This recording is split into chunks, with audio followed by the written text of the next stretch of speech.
Hello and welcome to another episode of Tectonic Takes.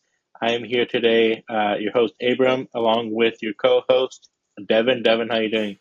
It's a little late night right now, so trying to hang in there. It was one of those the Yeah, most average 9 to 5 day I've ever had in my life. So just hanging in there right now. How about you, Abram? I, I feel it. I'm doing okay. I had a very average day at work. I took a big, I was gonna say a bad word, but I took a long nap. Um, but yeah, I'm happy I'm here with you today. We haven't done an episode in too long. Every time we set something up, it's like everything goes to crap and we can't do it. Um, So we said we're gonna do it. I don't care how late it is. Ivan can just sit this one out, and you and me will work on an episode together. Um, but yeah, it's been an eventful few weeks, I guess you could say. We're still not very good, but there is stuff to look forward to, I think. What do you think, Devin? Of the overall picture so far for the last 3 weeks? As a Quakes fan, anytime you win a game, the next game always feels like a championship final or something like that. And considering our next game is against the LA Galaxy, I think everyone's hope is we can actually start rolling the ball with this team. And there's no better way to do it than, I guess, versus your fiercest rival. Unfortunately for me, you know my takes, my opinions on Leagues Cup via the Discord server. But if there's a game to get back in, into the running flow of things, um, let's do it. Leagues Cup versus Galaxy, and we can continue on to knockout rounds. Like, when is the last time we ever even won a knockout round tournament game? What's to win the tournament? I don't Like know, Devin. a That's a good knockout round game in one. any tournament. We haven't. 2003. I think that's it. Non open cup. No, in 2003 we won the MLS Cup. Oh yeah, no. So I'm sure we won that. I wanted Yeah, to clarify for people in the comments, like, oh, tournament, U.S. Open Cup, we won a home yeah. game. No, excluding that because we play No. USL teams. Um, one of the struggles we had prior to starting this episode was what are we going to talk about? Like, Quakes have been such. I was going to say up and down. It's been mostly down. So like, what are you going to talk about in that? So I think that there's definitely going to be space today, hopefully, to talk about Leagues Cup versus Open Cup.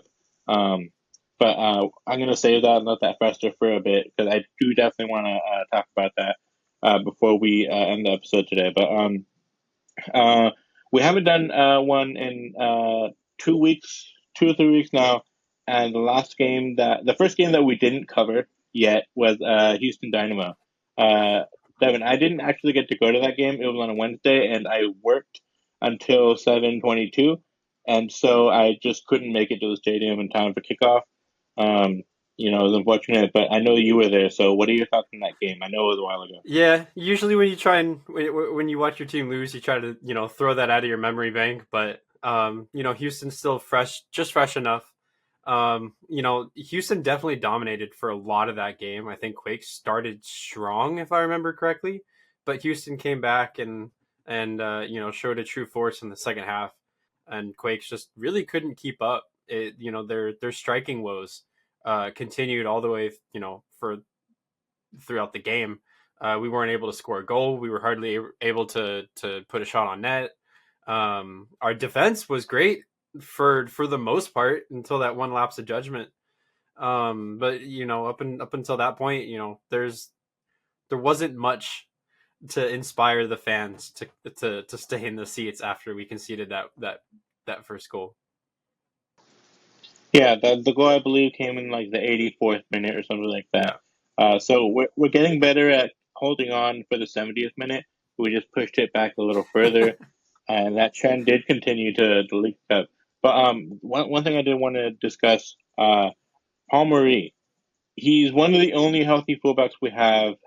Costa did come back and he is playing, and right now he is being heralded as a hero.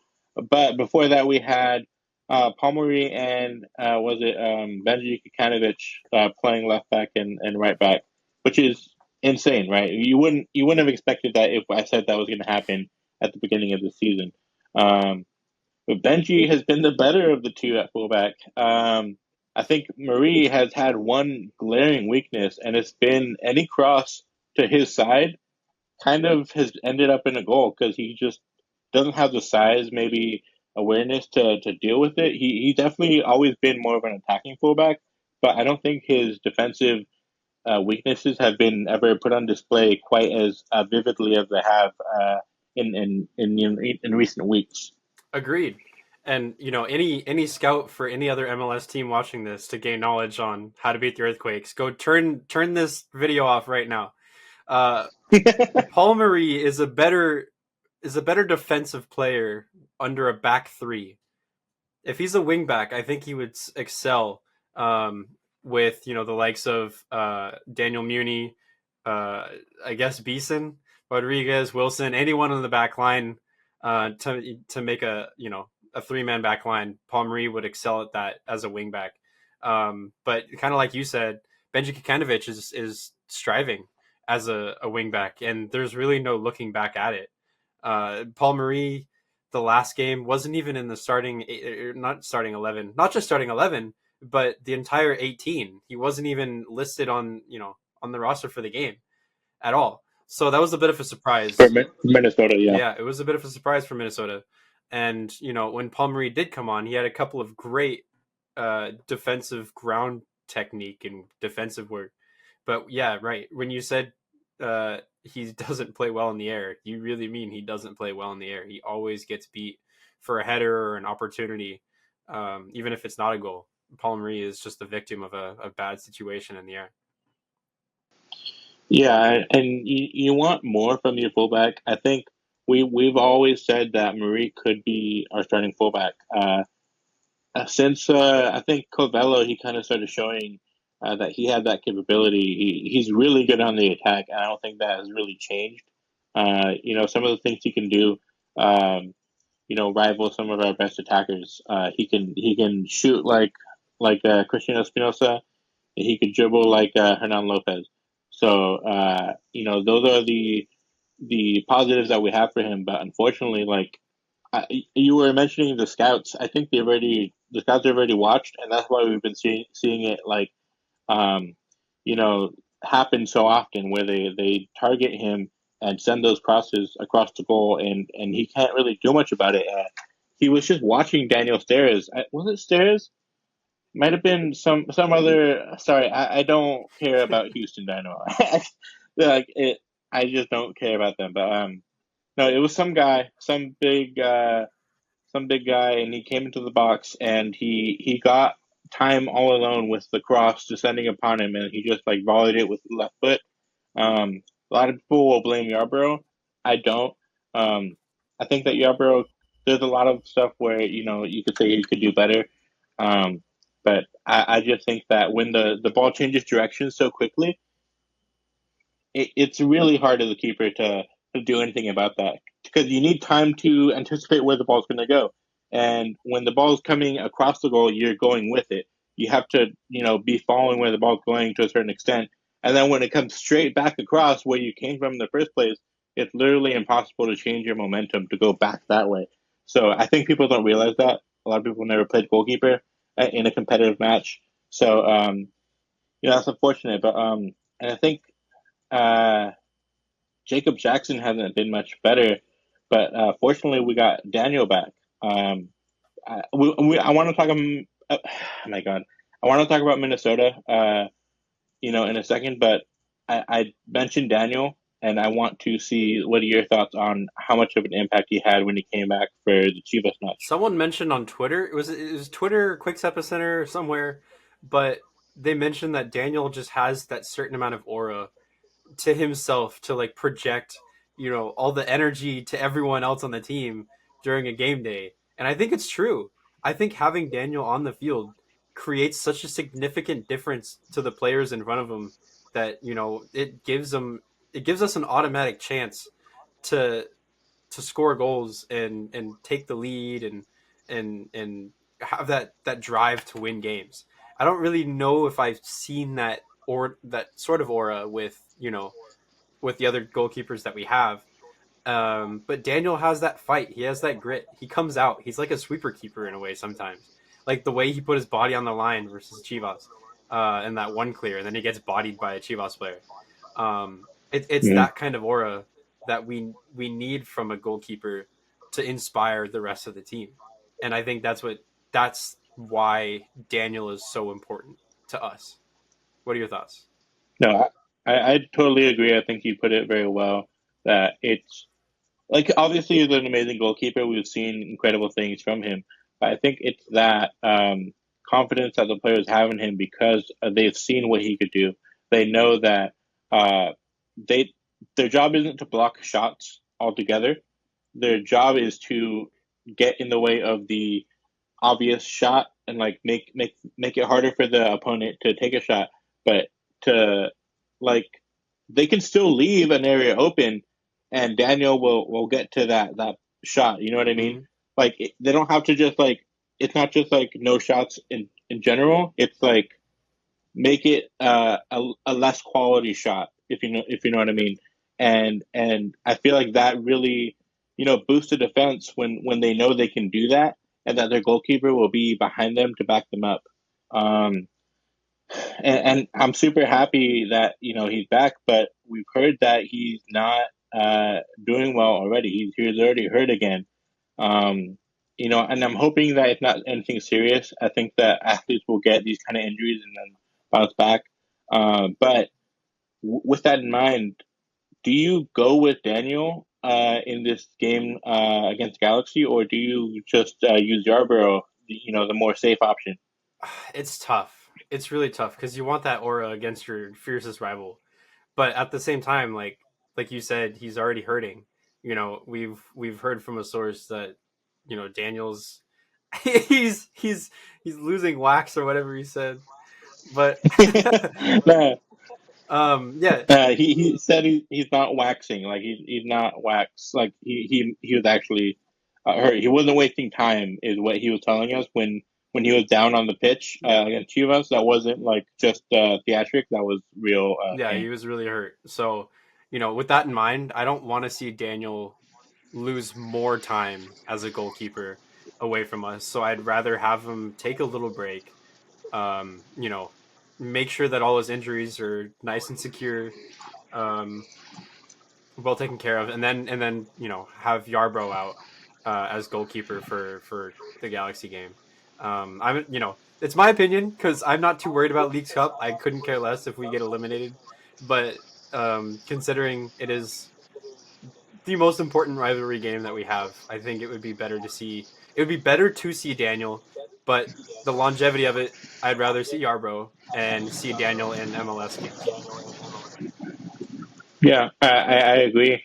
Um, I think that you know, despite your opinion on League's Cup, and I don't think that is an invalid opinion to be fair, but the way that this season is going to go, and my prediction is that League's Cup is all we have to fight for, and whether the tournament should be around or not. And I'm on the side of this tournament is like a big cash grab and doesn't mean that much.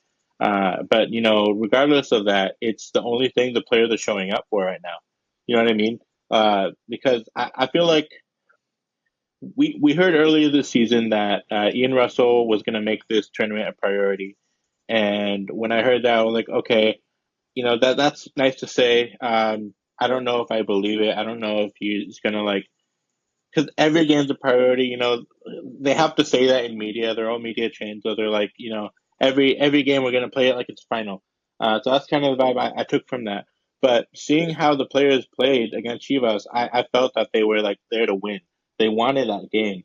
The front three played like they were supposed to. The combinations were like this is what theoretically the team should have been, this whole season. But it really culminated in that match. And I think my opinion is because Russell was right, and he took that seriously and was like, "Hey, it doesn't matter what happens in MLS anymore. The only thing that you guys can do that's going to matter to anyone is in this match right here, in this tournament right here, and we're going to go and try and go as far as we can because that's all that there is. Like we might as well not play the rest of the games in MLS because it's kind of like just the way the league is built. There's nothing really for us anymore because we've lost all the other games. So I'm not sure if if I want to, break the integrity of how I feel about a League Cup. Because as a Quakes fan, I like to see us win, and I like to see the players, work their ass off, which is something we haven't actually seen in a minute. So I'm curious what your rebuttal would be, or if anything I said conjured any thoughts for I you. think it's fair to take either side in this. It's a good argument to say that there's nothing left in this season, so might as well go for a tournament or go for a trophy that we actually have a chance at winning it. And I think here's my theory. I think Ian Russell spent the Hmm. last couple of games, experimenting with lineups, formations, player chemistry to determine, who's a good fit for this specific tournament. Because, like you said, he really wants to take this tournament seriously. We have a chance at winning a trophy.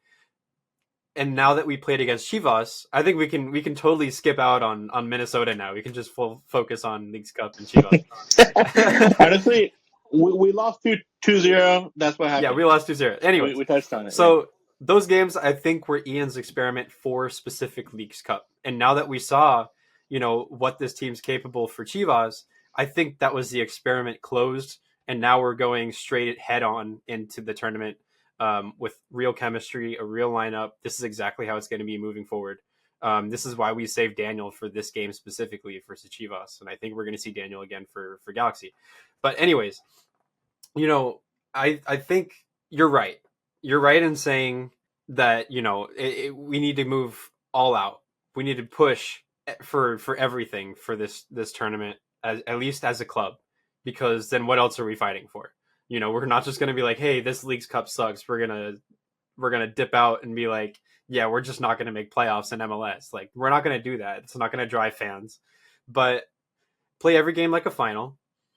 But my opinion is, um, Leagues Cup just doesn't feel right in a way. And hear me out. And it's not just the San Jose Earthquakes perspective. It's more like, and I said this in the Discord server. I said a lot in the Discord server, but this specifically kind of hits home a little bit in that MLS doesn't really care as much for its league. And my example of that is they're using Liga MX for a lot of their big name games. And big name games like Leagues Cup for them. That's their cash money, that's their money grabber. MLS All-Star game, they're a money grabber. Those are the two biggest games besides the MLS Cup final and knockout tournaments at MLS Cup. They rely heavily on Liga MX teams, and you can tell because there's a lot of MLS fans on in various MLS teams, not just the Earthquakes that we've seen, that have switched sides from their favorite MLS team to Liga MX, to watch the Liga MX team and chant for them instead. So it's not like MLS has a good reputation or history of culture within North America. They don't really have much to prove themselves that they're worthy of having a Leagues Cup tournament. I think they need to invite more culture or create a better culture and strengthen themselves before immersing themselves with more Liga MX games, than we already have with CONCACAF Champions League.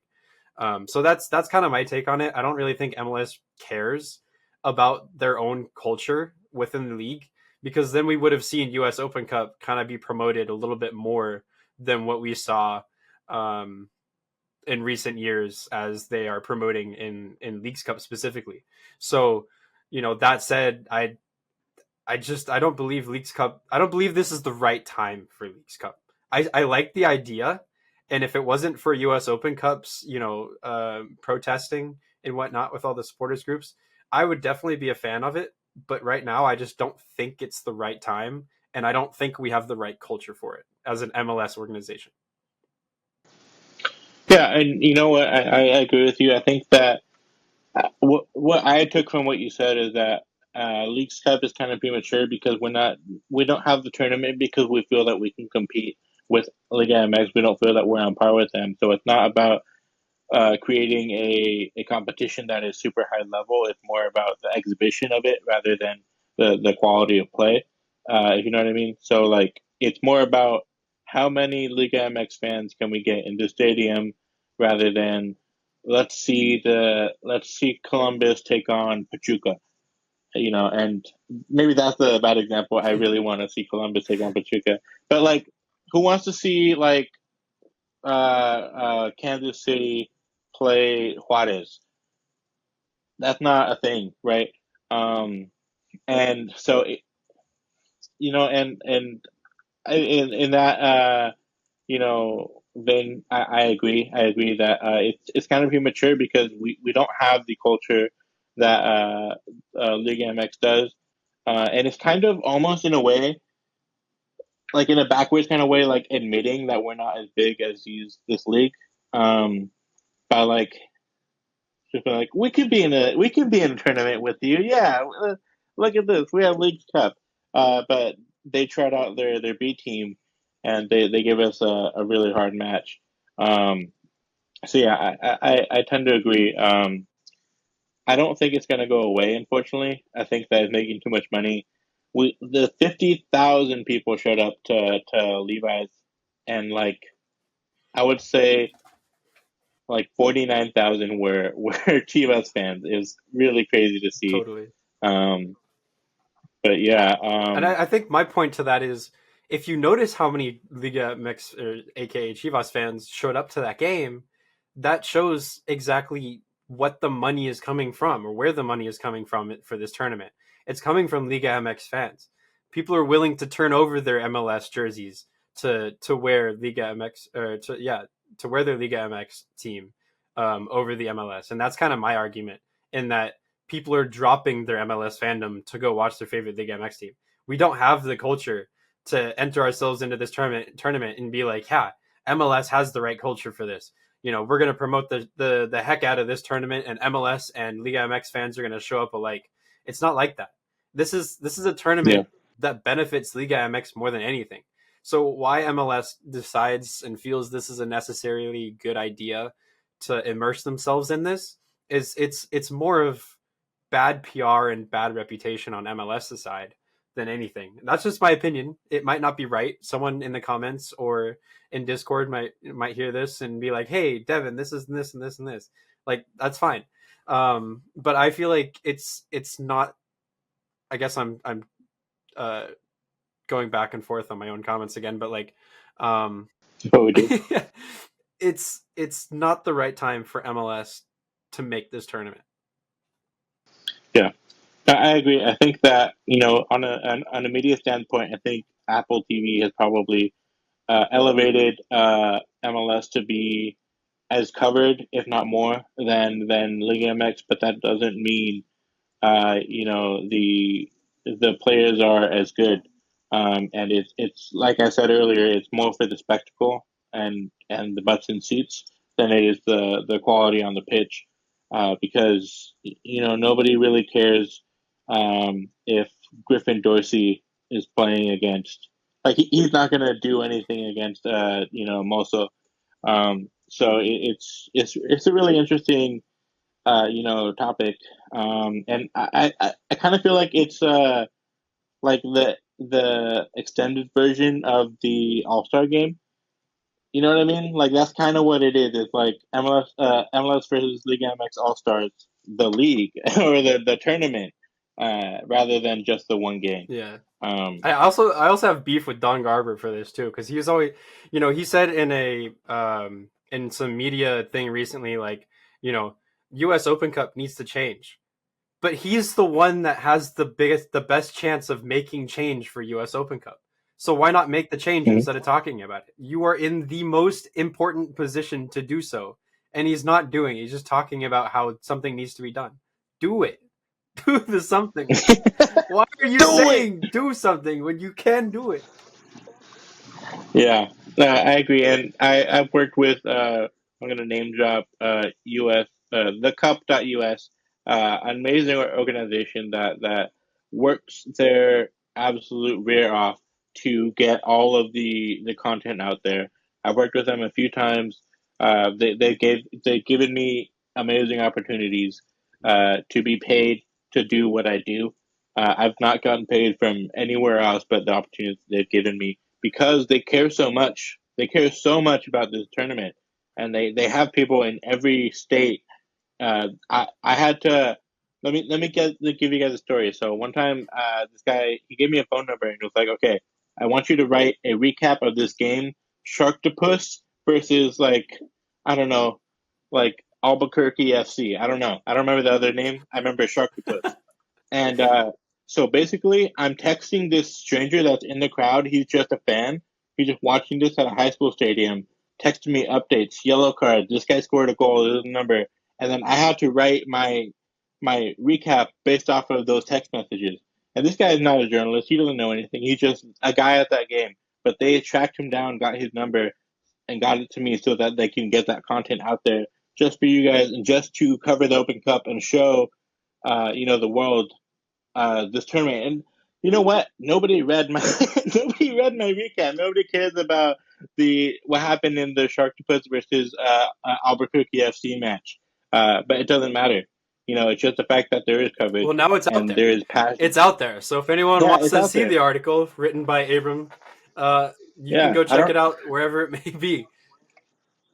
Yeah, I don't know what happened to it, but just the fact that there is this much passion behind this tournament. It's the oldest tournament in this country, over 100 years old.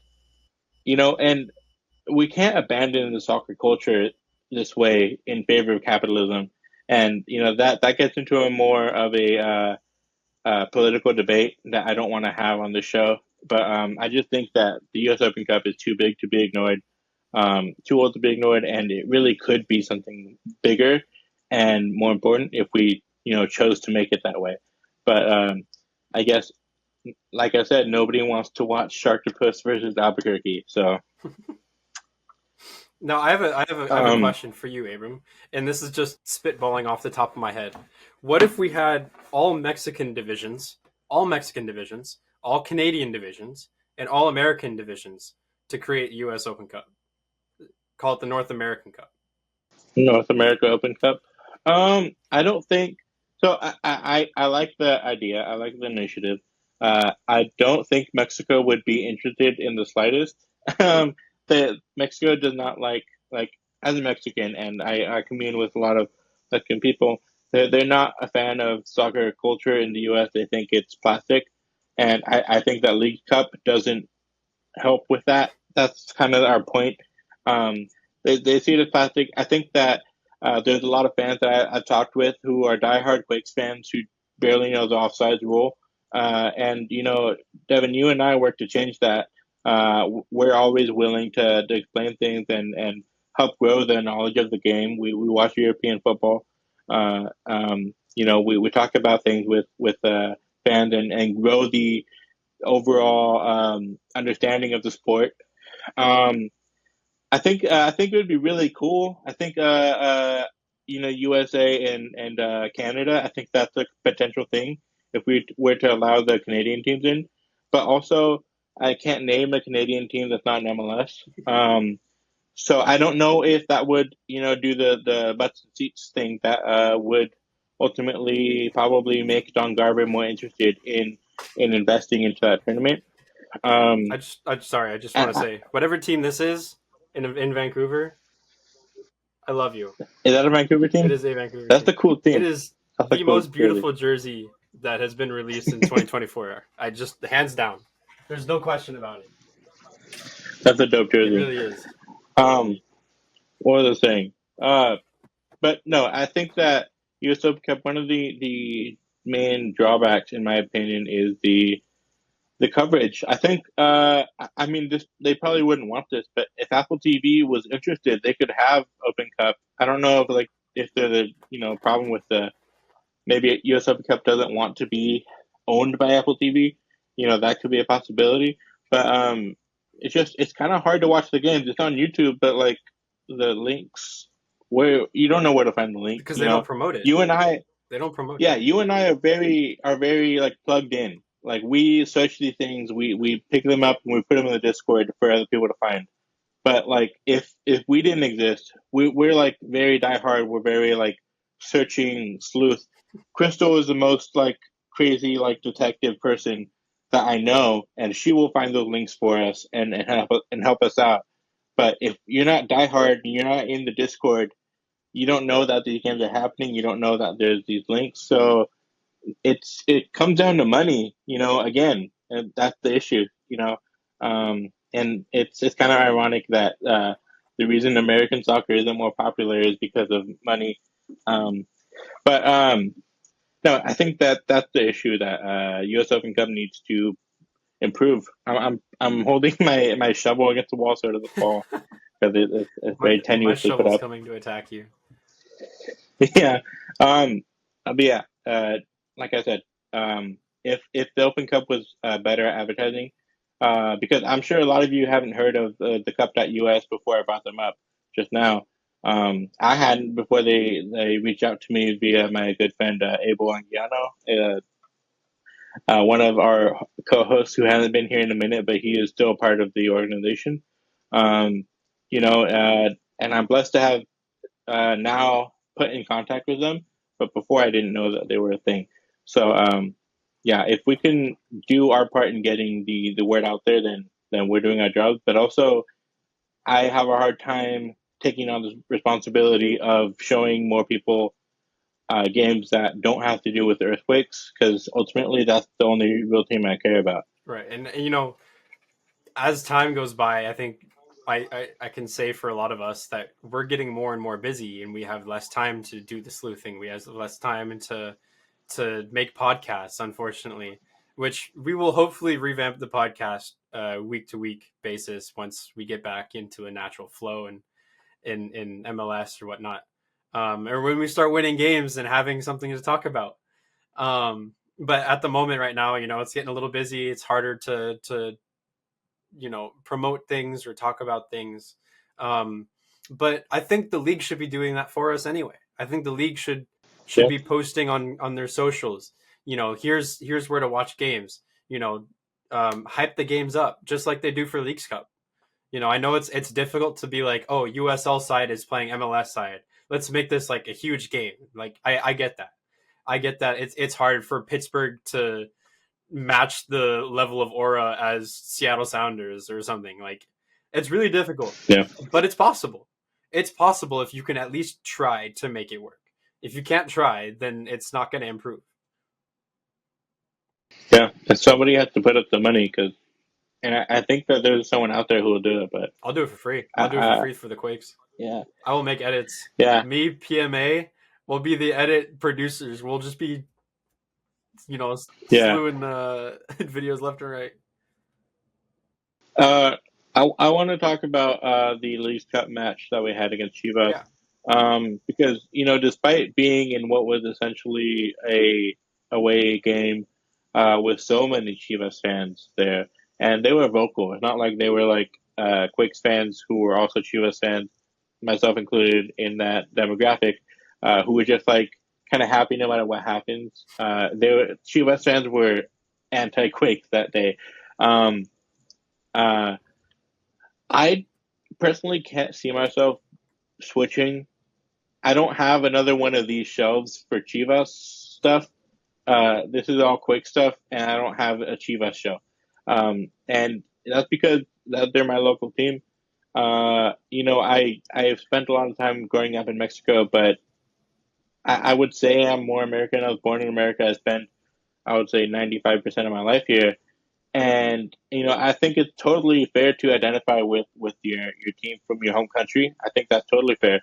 But I know that I don't get the people who uh, support Quakes week in week out, go to the games, are like with the ultras, chanting, I'll be black and blue till the day I die, all that. Or even SU too. Yeah. Yeah, yeah. Either support groups, even if you're not in support groups, it's just like there, and you feel the feeling that the Quakes give you when they lose, and then not be there. I don't think it's wrong. I don't think it's necessarily wrong to want to follow your team from your home country that very rarely ever comes over here. But I couldn't do it. I physically couldn't root against the Earthquakes. Even if it meant like if Don Garber was like, okay, if the Earthquakes win this next game, they're out of here. They're getting relegated to USL. I would really struggle. I would be super freaking like conflicted. I would struggle to not root for the Earthquakes. I don't know if like I'm alone in that, but like it's weird to me. What are your thoughts? You're definitely not alone because you know how much of a fan I am of Tottenham Hotspur, and I Mm. know there's a lot of Arsenal fans that might be listening. It's okay. Um, if Tottenham played the San Jose Earthquakes, I would choose San Jose Earthquakes every day of the week. You know, this is the team that I grew up with, that I was born watching. Um, I can't root against this team no matter who they play against, and it's that rich culture for me that has extended so deep that no matter what the Earthquakes do, I will be there for them. So you know, it's really tough to see other people, at least in my perspective, switching over to another team that quick, despite how many times that we've shared struggles and high fived in celebration with them over the darkest and best times for San Jose Earthquakes. It's really hard to watch that. Yeah, and your flag behind you literally says, "Are you with us?" And the answer for a lot of Quakes fans is no, definitely not. Are you with us? Um, no, I agree. I don't harbor any ill feelings for anyone who is a diehard Chivas fan. I think that's great. And I'm happy that they got to watch a Chivas game live because that's a rare opportunity for someone who doesn't travel back to Mexico very often. I had the opportunity to live in Mexico for a few years, and a lot of my family is from Guadalajara. Um, it's still for me. I just can't like I have the Chivas notifications on. I follow Chivas. I have Chivas jerseys. I it just doesn't. There's nothing compared to the feelings that I feel watching the Earthquakes. Like they are my team.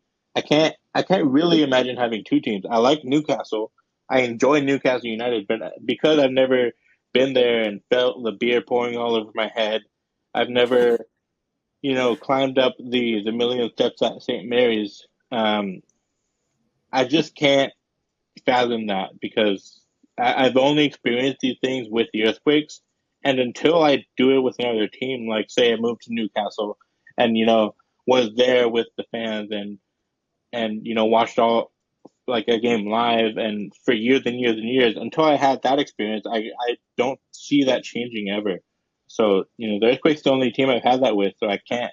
It's really just like I was shocked at how quick it was.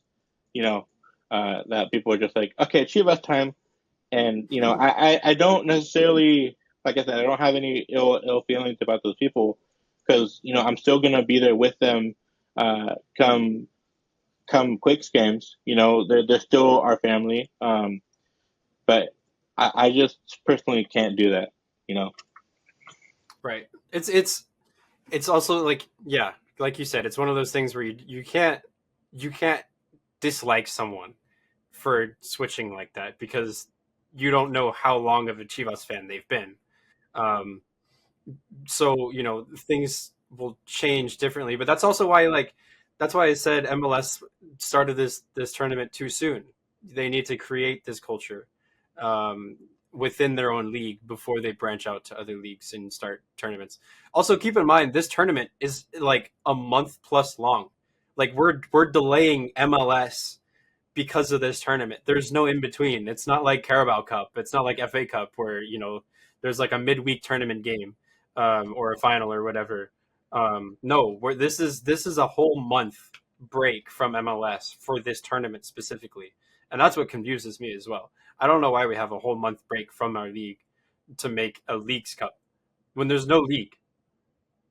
Okay, I also want to say like this has nothing really to do with what you said, but I think Leagues Cup is not a good name for a tournament. Leagues Cup. They're like, what do the soccer teams play in? A league? All right, Leagues Cup. That's what we'll call it. It's just not creative, not inventive. I guess neither is Open Cup, because that's just like open. But Yeah, no, I agree though because you mentioned that about League Cup and teams it being premature because teams have to build up their status, and that is put on display when Chivas fans can have so many fans in a country that they're not in that they will outnumber the home team. Uh, and 49-1. there is no MLS team that has that kind of draw power. There is none. I don't. There's LA Galaxy, LAFC combined. A lot of their fans would also be Chivas fans. They're put on their America t-shirts, like, and the MLS can't do that. Liga MX is a storied league with incredible history, and incredible players that come from it. And so I can't say that like MLS is lacking because we can't compete. It's just that we need to keep building, and we've been building like crazy. The growth has been really awesome. Building up to the 2026 World Cup, the excitement is palpable, but we're still not really on par with Mexico and their passion for the sport. Um, and And they that's the have passion. they They have, have passion. yeah, they have a lot of passion, and it's really frustrating as a someone who's very passionate about the game here in the United States, talking to people who, the spirit is there, but there's so much that they don't know. There a lot of times they're not paying attention to the things that are happening behind the scenes, like you and I are, and they won't listen to podcasts. They don't listen to us.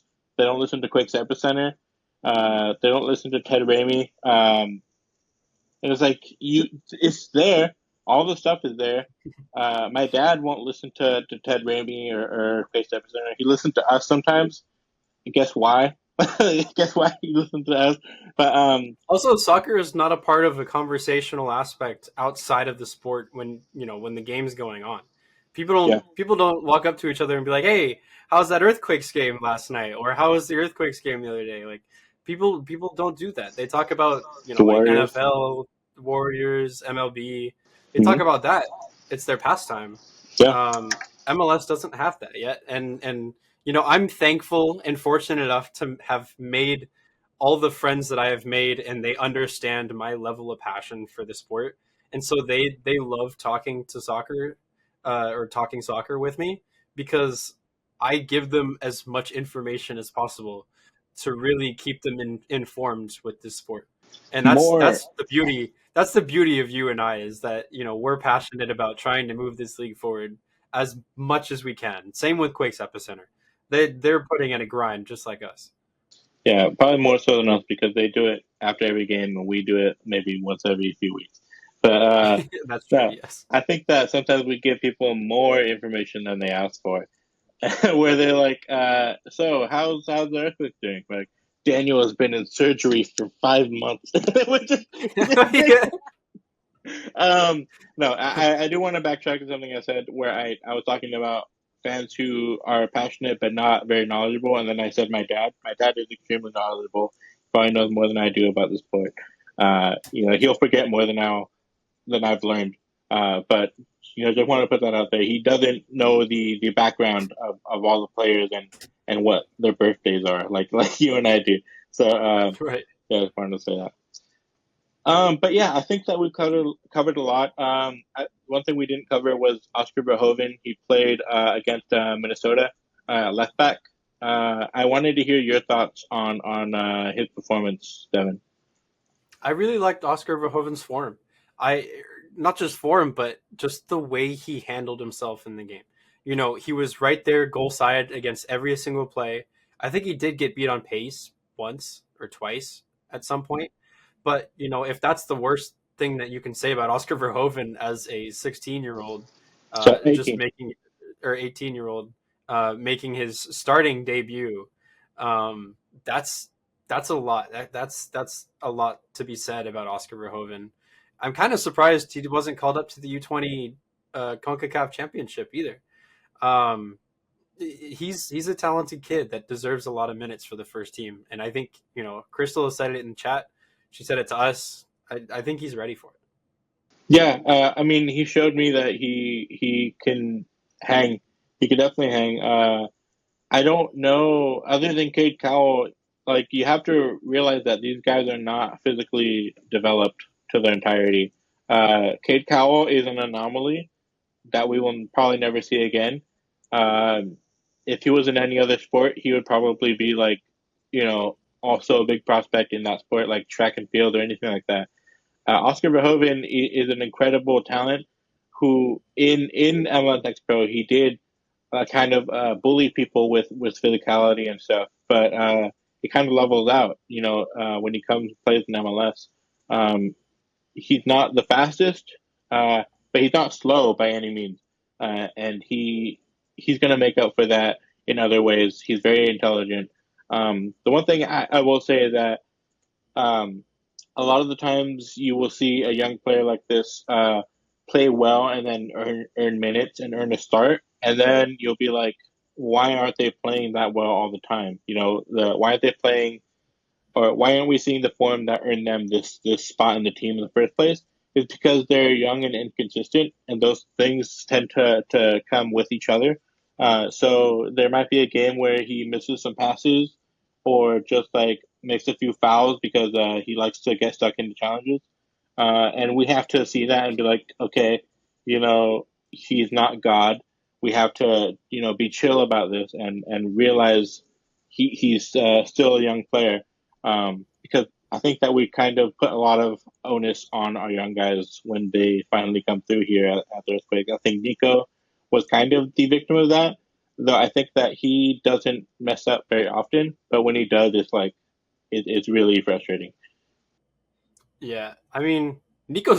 We can switch topics for just a second, but looking at Nico's form right now for the U20 Concacaf men's national team, uh, oh my gosh, he's getting assists, making play after play for the team. That one goal he had where he dribbled through like three or four guys, won the ball back, and then roofed it right above the goalkeeper.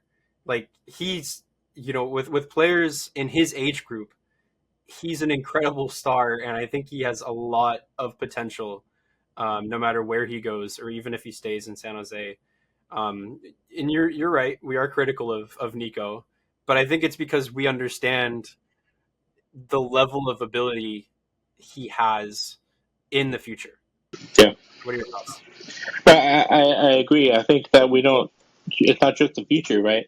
Nico has one of the. He's probably one of the best dribblers in MLS. That's really high.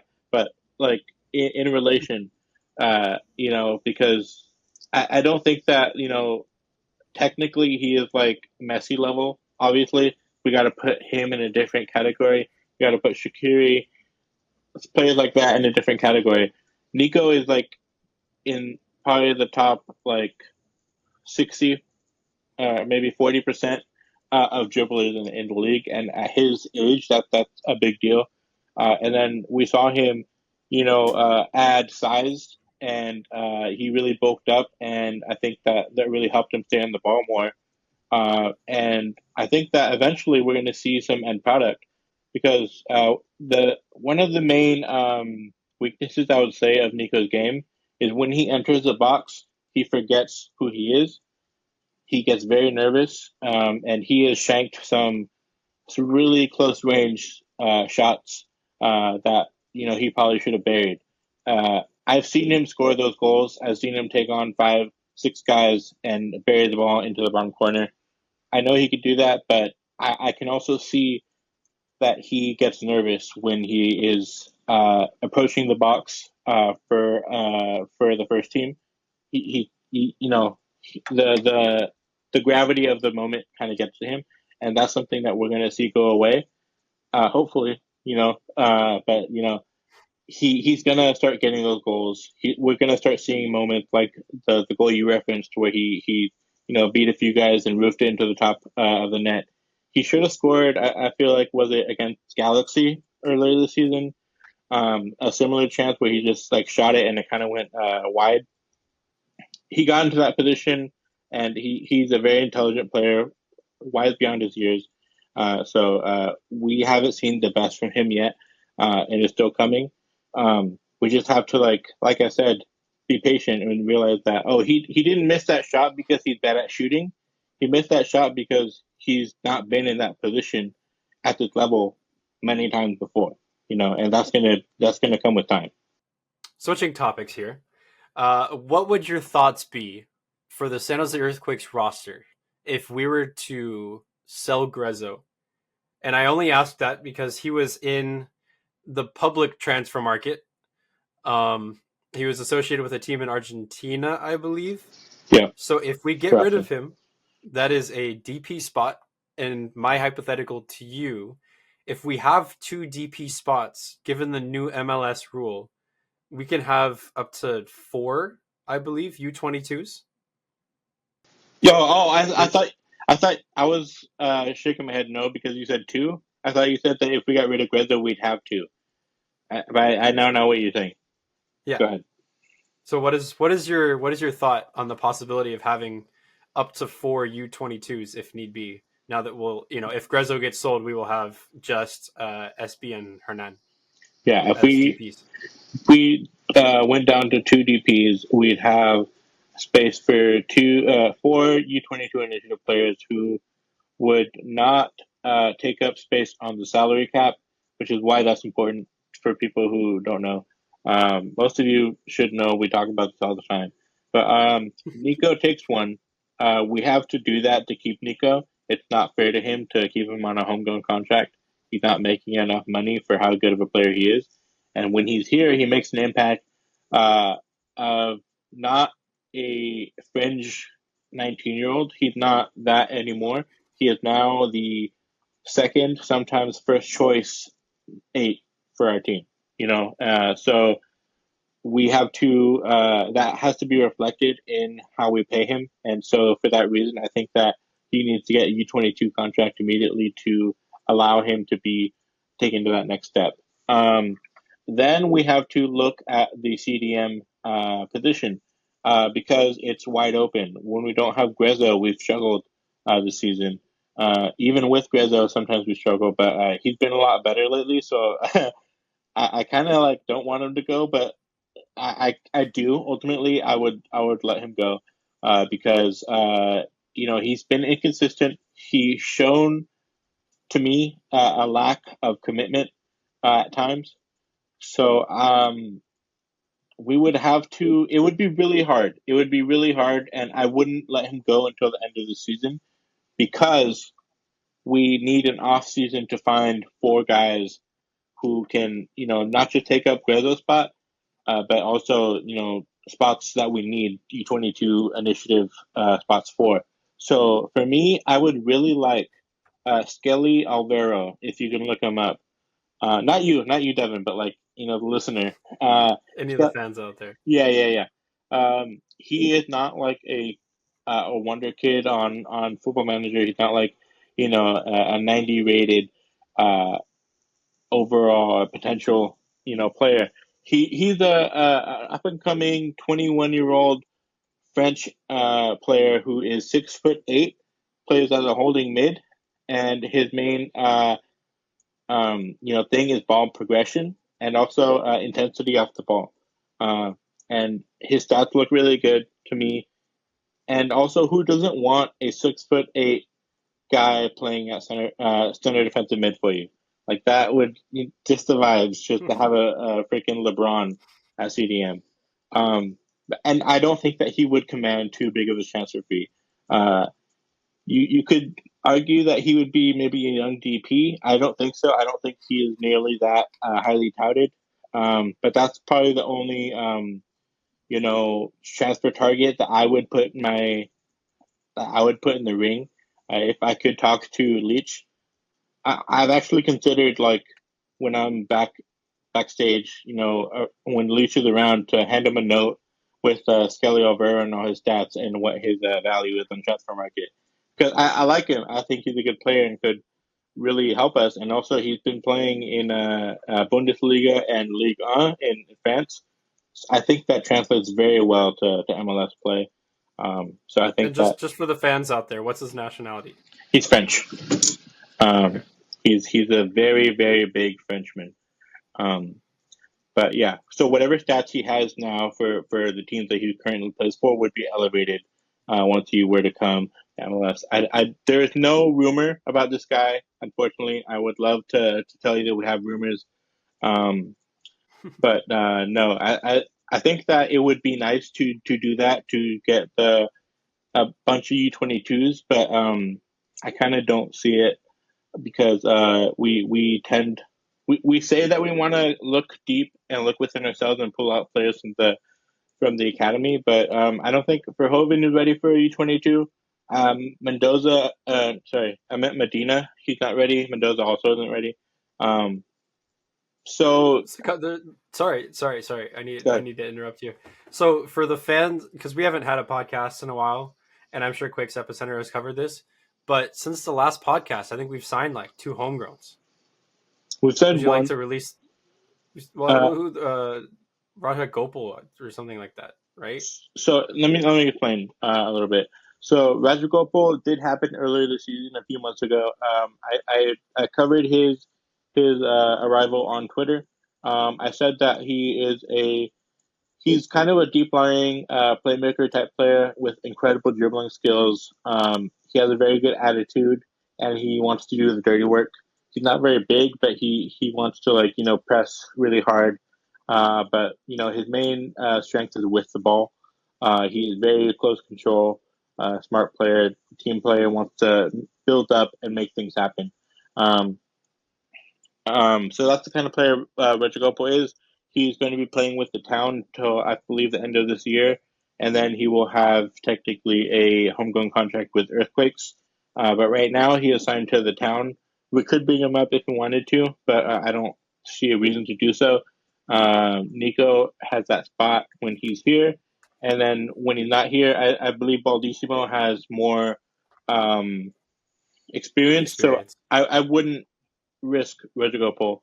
But he's a very strong player who could have a good role here. But he's not like one of those guys who we looked at in the academy, like Medina or Kate Cowell when he was very young, or even Nico Jacaris, where we're like, okay, we need this guy really bad. This guy's a very good player who I think could do a good job, but he's not top 60, in the world wonder kids like Chris Medina is, and I don't think Medina's ready. So that's kind of like the level we're talking here. We also got Eisner. Um, I can't remember his first name. Um, Off the top of my head, but his contract situation is very similar.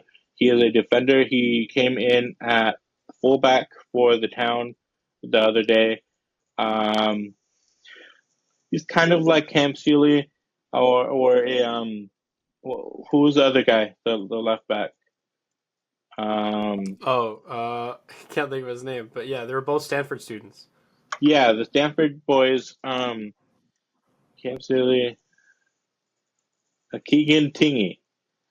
Uh, That's the one. so you're hearing this name, and if you haven't watched the podcast, you won't have heard them before. But if you're new, you won't recognize those names. Um, I didn't know Eisner was part of the group until we signed him, and that is because he is a special type of homegrown that went to college, and then we saw value in him as a squad fringe player to fill the gaps, and we were like, okay, we'll take him because a homegrown contract is very beneficial to us, where it doesn't take up any space on the salary cap, but we can use him whenever we want. That's what I predict Eisner to be. I don't think he's going to be replacing Daniel Muni anytime soon. I don't think he's going to come in for Beeson. Um, so yeah, don't get your hopes too high on Eisner, but he's a fine player. He's totally fine. I wouldn't say that he has any glaring weaknesses. Um, if I'm sure that if we needed him, the Quakes brought him in because they know that he could provide value to the team if he were to be called upon. But I don't see that happening, especially because I saw a lot of value in Cam Sealy, and the Quakes didn't. And so that kind of put me into perspective of like what level MLS Next Pro, how high they have to be to actually convert their form or playtime into a match for the first team. Um, Right. and I don't see that really happening without any extenuating circumstances to make that happen. Wilson Eisner. Yeah, So lo Wilson. siento, Wilson, just like Bruno Wilson. Yeah, and when I saw that the tweet when I got the notification that we signed Wilson Eisner, I kind of thought that it meant like that because it said we signed defender Wilson, and Dot then dot dot. the rest kind of like Yeah. blurred. So I was like, oh, defender Wilson, good, he's back because we miss him. But excuse me, no, that's just a homegrown Eisner. And I hope that he sees this and then decides to prove the Harry guy wrong, and then score the hat trick in his first match as a defender. That would be awesome. But right now, I don't think that anyone watching this should buy an Eisner jersey to sell on in the future for profit. I wouldn't put my bets on that. I think that we could see him play a role for this club, but I don't think he's going to be like a Bernardes level, signing. Yeah, I mean it's yeah. I think just relying so much on homegrown potential, at least for right now, is a tough call because we haven't seen many rise through the ranks besides Nico, Cade, and well, I guess JT as well. Even though he's hurt, we haven't seen much of him. Tommy Thompson ish. He was great as a midfielder, but then when he got switched to a fullback, that's when everything took a deep Yeah, dive. yeah. Um, So for but these, so go ahead. sorry. It just we haven't really had the chance to sell these homegrown players out and give them a better chance to prove themselves.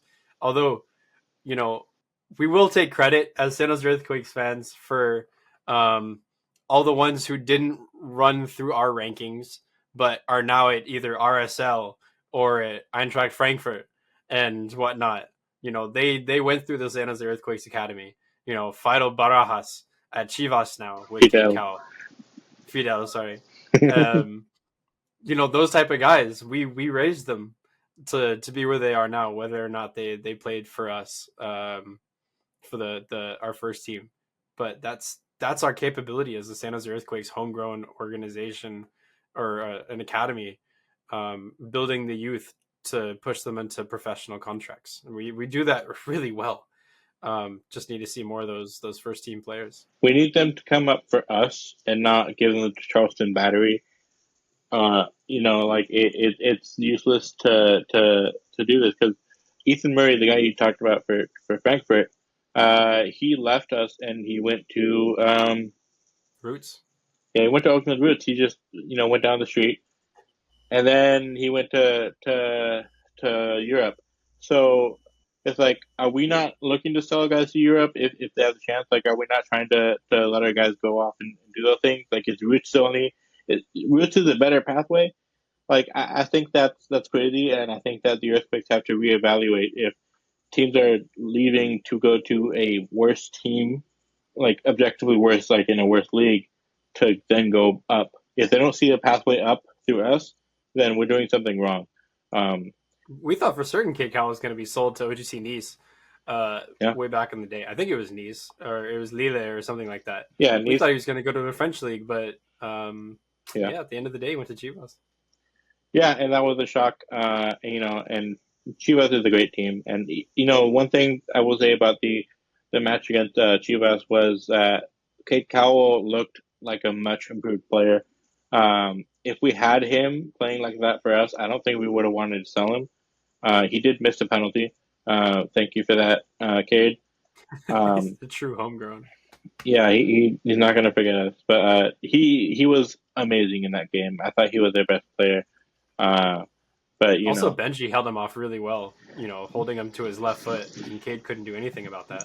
yeah, I think that once there was one. I wouldn't say he did like a good job, but he was like a presence, and you wouldn't expect a winger to go to the right back and give Cade such a hard time. I think that uh, Cade kind of had his way with him a few times where he cut inside, but when he was held outside, that was very good. Um, but Benji's almost like a homegrown without being a homegrown as yeah, well. Just he's want to from point that out to fans. he's from San Jose, and I think he's developing very well.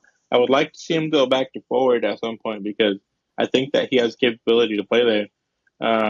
And I think that like we kind of need to be looking at a new home for Obobisi. and I don't think it would be expensive to move the right back to striker. Uh, I think it'd be much less expensive than going out and buying a new one. Um, but I think we've covered a lot here. I think that it's been over an hour now. Do you have any closing thoughts?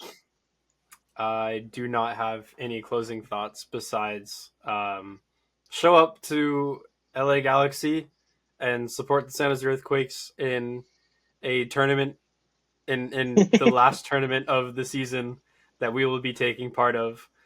We win this, we we move on to the knockout rounds, and everything else is one and done from there. Totally agree. I think Victor Acosta is a legend. He's done the only thing of note this entire season, and he was such a goofy, guy, kind of like the mistake-prone left back for the whole season, and then he steps up to take the fifth penalty, and I'm sweating. Like I was super scared to see that he was the guy that they picked. But he Yeah, showed for us real. why. There was a reason for it. I wasn't there to ask Ian Russell. I was on the way to the stadium that day, and then I had food poisoning, so I turned around. Um, but anyways, yeah, like I said, we covered a lot today. Let us know if there's anything that we missed in the comments. Check out the Discord that should be in the description. Make sure to like, comment, and subscribe, and we will catch you guys next time. Go Quakes!